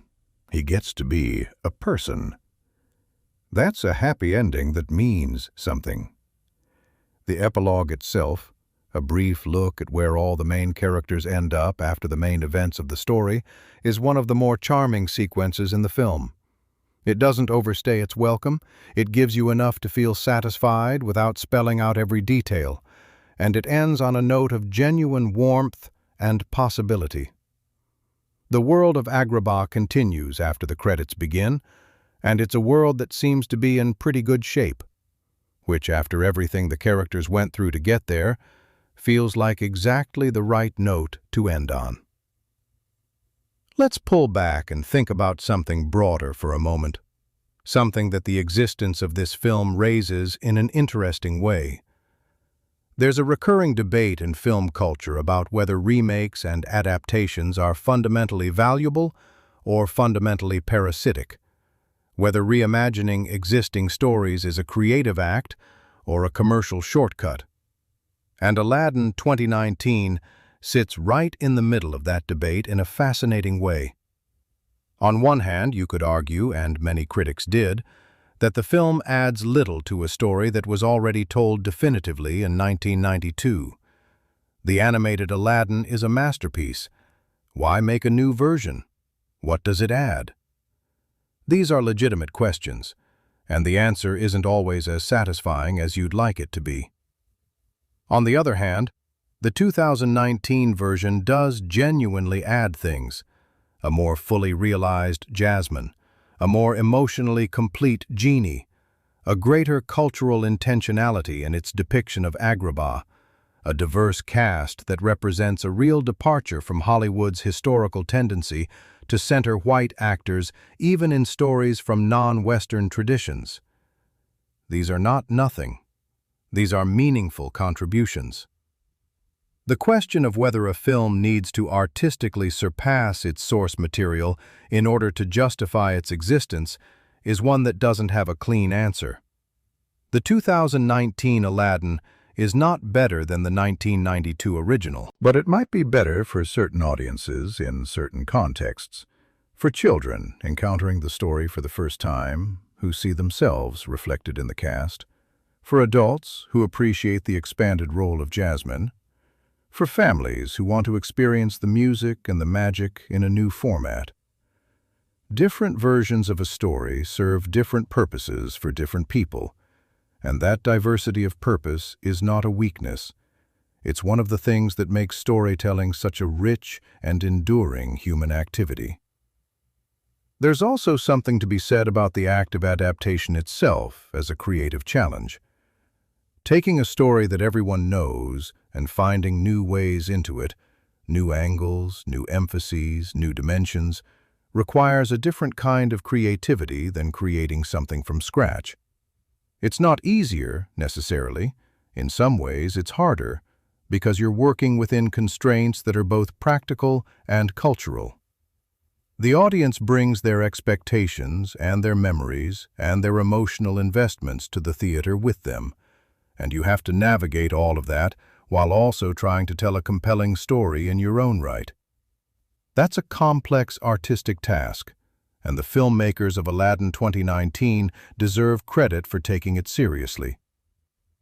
Let's talk for a moment about what happened to the cast and creative team after Aladdin 2019, because following up a billion-dollar blockbuster is its own interesting challenge. Naomi Scott, perhaps unsurprisingly, had the most immediately successful post-Aladdin trajectory. She went on to star in Charlie's Angels in 2019, and while that film had a mixed reception, it further established her as a leading lady with genuine range and screen presence. She has continued to work steadily and is widely regarded as one of the more exciting young actresses working in mainstream Hollywood today. Her performance in Aladdin was a genuine launchpad, and she has used it well. Mena Massoud's career trajectory after Aladdin has been more complicated, and it's a situation he has spoken about quite candidly in interviews. Despite the film's enormous commercial success and the considerable praise his own performance received, he found that the post-Aladdin opportunities he expected didn't materialize in the way he had hoped. In a remarkably frank interview, he mentioned having auditioned for multiple roles after Aladdin without success, which was a somewhat shocking revelation given the scale of the film's success. This speaks to persistent challenges in Hollywood around casting actors of color. Even a billion-dollar movie doesn't automatically open every door, which is a frustrating reality that the industry continues to grapple with. Massoud has continued to work in television and film, and his talent is undeniable. Here's hoping the right opportunity finds him sooner rather than later. Will Smith's post-Aladdin career has, of course, been the subject of enormous public conversation, for reasons entirely unrelated to Aladdin, and we're not going to get into any of that here. What's worth saying is that Aladdin 2019 stands as a genuinely strong entry in his filmography, a performance that demonstrated range and warmth and creative courage that sometimes get overlooked in the context of his larger career. Whatever else has happened, the genie he brought to life is a real and valuable creative achievement. Guy Ritchie has continued to direct, most notably taking on the King Arthur film in 2017, that came before Aladdin, and subsequently directing the spy comedy The Gentleman and its television adaptation, which returned him to the kind of stylized crime territory he's most associated with. His Aladdin remains an interesting anomaly in his filmography, a genuine departure from his usual territory that proved he has more range as a filmmaker than many people gave him credit for. Now, one thing that's worth discussing as we continue to unpack this film is the role of the supporting ensemble, the citizens of Agrabah who populate the marketplace, the palace, and every corner of the city. These are not individually named characters for the most part, but they are essential to the film's success in ways that are easy to overlook. The extras and ensemble performers in Aladdin 2019 are doing real, skilled work, maintaining the energy and personality of Agrabah's world throughout every sequence, giving the city life and texture and genuine humanity. The marketplace crowd in particular deserves appreciation. These are performers who have to move in choreographed ways while selling the illusion of spontaneous, organic life. They're essentially doing two completely contradictory things at the same time. Making a crowd scene feel real rather than staged is one of the hardest things in filmmaking, and Aladdin achieves it consistently. When Aladdin is running through those streets in the opening chase, the people he's running past feel like real people going about their real days, not like choreographed obstacles placed for his benefit. That's a testament to the quality of the background performance throughout the film. The palace sequences also benefit from a carefully considered ensemble. The courtiers and servants who populate the Sultan's world give you a clear sense of the hierarchy and atmosphere of that environment, without any of them getting dialogue or individual characterization. A stiff back here, a carefully arranged expression there. These tiny details accumulate into a comprehensive picture of a particular kind of institutional culture, one that Jasmine is both part of and chafing against. It's environmental storytelling at its finest. Let's also talk about the film's approach to magic, specifically how it handles the visual language of supernatural power. This is actually a surprisingly nuanced creative challenge, because magic in movies can very easily tip from awe-inspiring to silly, or from thrilling to confusing, depending on how it's presented. The magic in Aladdin needs to feel powerful without being arbitrarily limitless, visually spectacular without being incoherent, and grounded enough in the film's emotional reality that it serves the story rather than overwhelming it. The genie's magic is the most extensively depicted and the most visually elaborate. The film establishes fairly clearly that the genie's power is enormous but not absolute. It operates within the rules established at the beginning of the story, which gives the audience a framework for understanding what he can and can't do. When magic happens in this film, it's always in service of a specific story purpose rather than just spectacle for its own sake, which is exactly the right approach. The magic carpet's power is more limited and more personal. It responds to Aladdin's emotional state in ways that make it feel less like a tool and more like a companion. Jafar's magic, acquired through the lamp in the third act, is depicted differently again, with a quality of wrongness to it that immediately communicates that this is power being used in the wrong hands. The visual language of his magic is colder, darker, more angular than the warm and expressive magic of the genie, and this visual distinction does important work in establishing the moral stakes of the story. Good magic feels alive. Bad magic feels mechanical. It's a simple but effective visual strategy. The Cave of Wonders is perhaps the film's most impressive magical environment. A vast subterranean space filled with treasure and danger, animated by a kind of elemental magic that feels ancient and impersonal. The cave doesn't care about Aladdin. It doesn't have motivations or sympathies. It simply is. A massive, indifferent force that will close around whoever triggers it without mercy or hesitation. This impersonality makes it more frightening than a conventional villain would be, because you can't negotiate with it or appeal to its better nature. You simply have to be faster than it. The visual design of the cave sequence deserves special mention, because it represents some of the most ambitious production design in the entire film.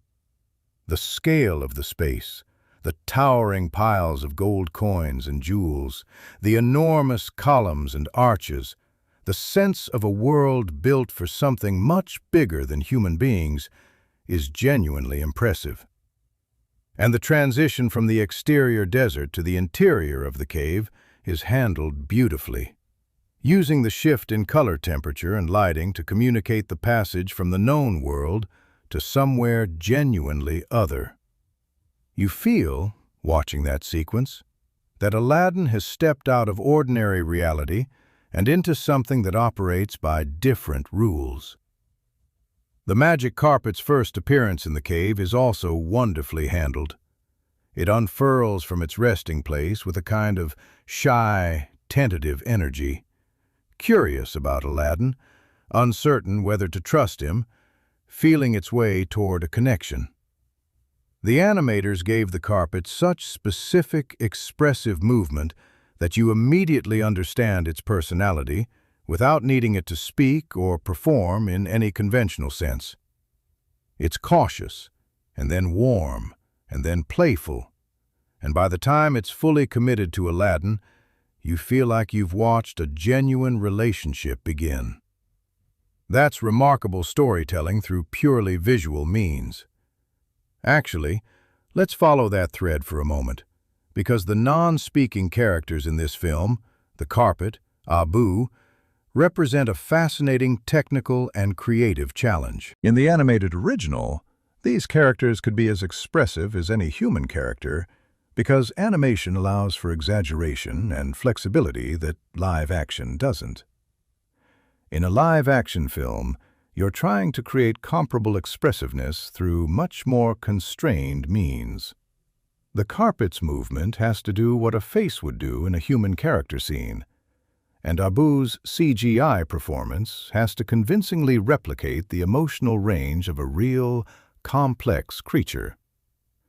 The carpet succeeds perhaps even more fully than Abu in this regard, primarily because its non-mammalian nature means the audience doesn't have the uncanny valley problem to contend with. We don't have expectations about how a magic carpet should move that might be violated by the visual effects. We're open to whatever the animators give us, and what they give us is genuinely wonderful. The carpet has a vocabulary of movement that becomes readable very quickly. A fold here communicates uncertainty. A ripple there communicates excitement. A particular quality of stillness communicates comfort and trust. By the end of the film, you're reading the carpet's emotional state as easily as you'd read a human character's face. That's a real creative achievement. Abu is slightly more challenging, because we do have expectations about how monkeys behave. We've all seen enough nature documentaries, and, let's be honest, enough other CGI monkey movies, and some of Abu's more expressive moments do show the limitations of the technology. His basic physical performance is convincing, and his clearly affectionate attachment to Aladdin reads clearly throughout. But some of his more complex emotional beats, the moments where he needs to communicate nuanced feelings rather than simple ones, are less fully realized than they might have been with a slightly different technical approach. Let's talk for a moment about the score, as distinct from the songs, because Alan Menken's orchestral work for this film doesn't always get the attention it deserves. Everyone talks about the songs, and rightly so, but the underscore that runs beneath the dialogue scenes, the action sequences, the quiet moments of character development, is doing enormously important emotional work throughout the film. Menken is one of the great film composers of his generation, and his ability to create musical themes that feel both immediately recognizable and endlessly flexible, able to be transformed and recontextualized as the story demands, is on full display here. The main Aladdin theme, introduced in the opening moments of the film, returns throughout in different orchestrations that reflect the emotional state of each scene. In the early marketplace sequences, it's light and energetic and slightly playful. During the Cave of Wonders sequence, it becomes more tense and urgent. During the romantic sequences with Jasmine, it develops a lyrical, tender quality. And in the climax, when everything is at stake, it takes on a more heroic and expansive character. This kind of thematic development is what distinguishes great film scoring from competent film scoring, and Menken executes it with his characteristic mastery. The score also does important work in establishing the cultural atmosphere of Agrabah. Menken and his team incorporated instruments and musical traditions from across the Middle East and South Asia, the oud, various percussion instruments, specific melodic modes associated with these musical cultures, into the orchestral framework in ways that give the film a genuinely distinctive sonic identity. It's not a Hollywood orchestra playing vaguely exotic music. It's a score that genuinely engages with the musical traditions of the cultural world it's depicting, and the result is something that sounds specific and authentic rather than generic. The integration of Will Smith's hip-hop approach within Menken's overall musical framework is also, it should be said, more seamless than you might expect. Friend Like Me, in particular, manages to feel simultaneously like a classic Menken Broadway number and like a Will Smith rap track, which is a genuinely surprising achievement that required careful musical arrangement to pull off. The way the orchestral elements of the song interact with the hip-hop elements, trading phrases, building on each other, eventually merging into something that feels completely unified, is a masterclass in genre blending. And you know what? Let's circle back to Speechless one more time, because the more you think about it, the more impressive it is as a piece of songwriting and as a storytelling choice. Pasek and Paul were given a specific brief. Write a song that expresses Jasmine's determination not to be silenced, and they delivered something that exceeds its brief considerably. Speechless is not just a character song or a plot song. It's a thematic statement that crystallizes everything the film is trying to say about voice, power, and identity into 3.5 minutes of music. The structure of the song is particularly clever. It begins quietly, almost conversationally, establishing the situation. Someone is trying to silence Jasmine, to make her feel that her voice doesn't matter. Then it builds, gradually but relentlessly, through a series of musical and emotional escalations until it arrives at its chorus with the full weight of Jasmine's determination behind it. The second verse and bridge push even further, and by the final chorus, the song has become something genuinely anthemic. The kind of song that gives you chills, not because it's emotionally manipulative, but because it's emotionally true. Naomi Scott's voice does full justice to it. And the staging of the sequence, Jasmine physically moving through the spaces of the palace as the song gives her increasing agency and power, is one of the best pieces of visual direction in the entire film. The decision to split Speechless into two separate sequences, one in the second act and one in the climax, is also worth appreciating. In the second act, the song establishes Jasmine's determination, but ends before full resolution. She's decided she won't be silent, but the world hasn't acknowledged this yet. In the climax, when the song returns in full, it's in response to a direct threat from Jafar, and this time, its power is manifested concretely in the story rather than just expressed emotionally. The repetition of the song across the film gives it cumulative force. By the second time you hear it, you know exactly what it means and why it matters, and the emotional impact is proportionally greater. What's also interesting about Speechless is how it positions Jasmine within the larger Disney princess tradition. Disney has been consciously working for several years now to present its princesses as more active and self-determining figures. Brave's Merida, Frozen's Elsa and Anna, Moana, and now Jasmine in this form, are all princesses who drive their own stories rather than waiting to be driven. Speechless is the most direct and explicit musical statement of this shift in Disney's approach to its female characters. It's Jasmine, and by extension the filmmakers, saying, "This character has her own voice, her own agency, her own story, and she's not going to stand quietly in the background while other people determine her fate." That message resonates because it's delivered with genuine conviction rather than superficial lip service. One final thing worth discussing before we bring this whole extraordinary journey to a close is the film's relationship to its audience. Specifically, the question of who this film is for and what it offers different audiences. Because Aladdin 2019 is genuinely a different film for different viewers, and that multiplicity of experience is part of what makes it interesting. For children encountering the story for the first time, it's pure adventure and magic, a fast-moving, colorful, funny, romantic tale about a young man and a young woman who find each other across an enormous social divide and somehow make it work. The themes are there if a child is open to them, but the film works purely on the level of entertainment and excitement for viewers who aren't yet interested in thematic analysis. For teenagers and young adults, particularly those who grew up with the animated original, it's partly a nostalgia experience, the pleasure of revisiting a beloved story in a new form, and partly something more engaged.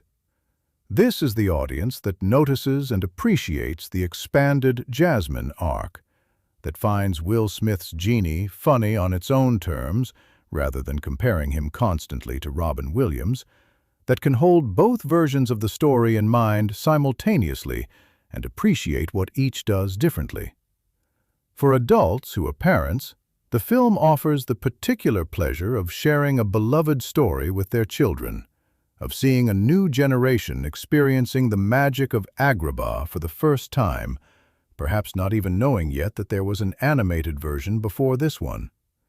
There's something genuinely lovely about a story that can be passed from one generation to the next in different forms, each form finding its own way to the same essential truths. And for anyone, of any age, who has ever felt that the world didn't see them clearly, who has ever believed that who they really are isn't enough, or that the system won't let them be who they know they can be, Aladdin 2019 has something specific and real to offer. It's a film about the courage it takes to be honest, to be vulnerable, to insist on your own worth even when the world is telling you that you don't matter. That's not a small thing. That's, in many ways, the most important thing a story can be about. So here we are, at the end of what has been a genuinely thorough and, I hope, entertaining journey through the world of Aladdin 2019.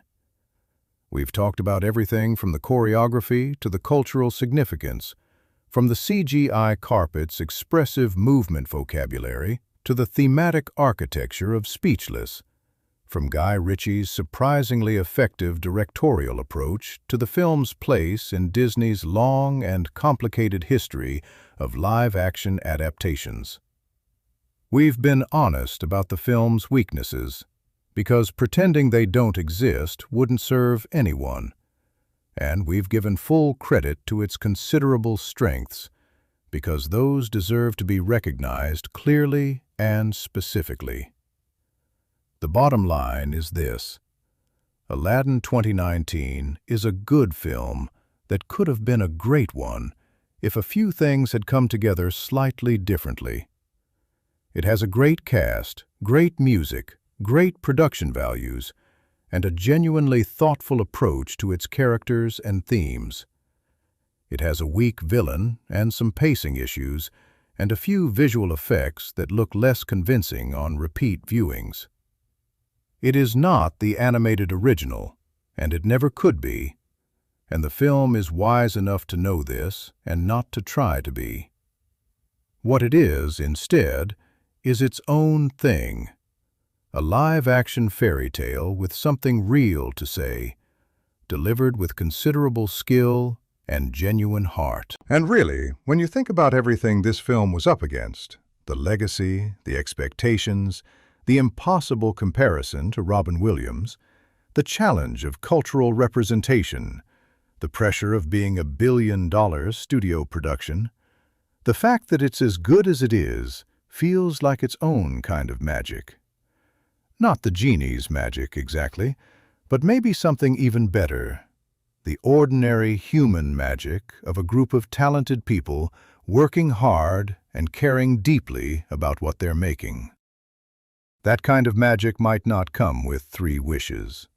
But honestly, most of the time, it's more than enough. And yet somehow, there's still more to say. I know. We've already covered a lot of ground, and you might be thinking, what else could there possibly be left to discuss? But that's actually one of the most interesting things about a film like Aladdin 2019. The more you sit with it, the more you turn it over in your mind, the more layers reveal themselves. It's a bit like the Cave of Wonders in that sense. The surface is impressive enough, but what's really interesting is what you find when you go deeper. So let's go deeper. Something that hasn't come up yet in our conversation is the film's handling of humor specifically aimed at adults. The kind of jokes and references that will sail completely over the heads of younger viewers, but land with precision for anyone old enough to catch them. Disney has always been good at this particular trick, going all the way back to the studio's earliest days, and Aladdin 2019 continues the tradition with some genuine wit. The genie, in particular, is the delivery mechanism for most of these moments, which makes sense. He's a being who exists outside of normal time and space, and therefore has access to references that other characters don't. There's a particular quality to Will Smith's comedic delivery in these moments that deserves specific attention. When the genie makes a contemporary cultural reference, winking at the audience about something that exists in our world but shouldn't exist in Agrabah, Smith plays it with just the right amount of self-awareness. He's not breaking the fourth wall exactly, but he's definitely standing very close to it with one hand on the door handle. It's a delicate balance, because if you push it too far, you destroy the film's internal logic and the spell is broken. But if you calibrate it just right, it becomes a source of genuine delight, a shared moment between the film and its adult audience members that doesn't exclude the kids, but gives the grown-ups something extra. The joke about the genie giving Aladdin relationship advice, essentially functioning as a 1,000-year-old life coach who has observed every conceivable form of human romantic behavior and has very specific opinions about all of it, is one of the film's most consistently funny running gags. There's something inherently hilarious about receiving dating tips from an omnipotent, magical being who has been stuck in a lamp for most of recorded history, and the film milks this premise with evident enjoyment. Smith's delivery of these advisory moments has the energy of someone who absolutely knows they are the most qualified person in any room to give this particular advice, and that confidence is very funny. The relationship dynamic between the genie and Aladdin also provides some of the film's most charming comedic moments simply through the contrast in their respective worldviews. The genie is ancient, enormously powerful, and has seen everything. Aladdin is young, relatively inexperienced, and is navigating a situation that is genuinely unprecedented in his personal history. When the genie tries to give Aladdin advice, and Aladdin tries to apply it with the limited tools at his disposal, the results are consistently amusing in ways that feel true to both characters. Neither of them is being made to look foolish. They're just very different beings trying to communicate across a significant experiential gap, and the comedy comes from that gap rather than from either of them being the butt of the joke. Now, let's talk about something that might seem like a small detail, but is actually quite significant in terms of how the film constructs its world: the language and dialect choices made for the characters. In the animated original, there was a somewhat inconsistent approach to how characters spoke, with some characters having more Middle Eastern-inflected speech patterns and others speaking in more generic American accents. This was actually a point of criticism for the original film, because the inconsistency seemed to suggest that characters who spoke with accents were somehow more foreign or other, while the protagonists were normalized through their American speech. The 2019 film makes a more deliberate choice. The lead characters, Aladdin, Jasmine, the Sultan, speak in standard, neutral accents that don't privilege any particular national or regional identity. This might seem like a compromise, but it's actually a thoughtful one. The decision communicates that these characters are the normal center of their world, not exotic figures seen from the outside. The film's Agrabah is not a foreign place being observed by a distant audience. It's a real world with its own internal logic.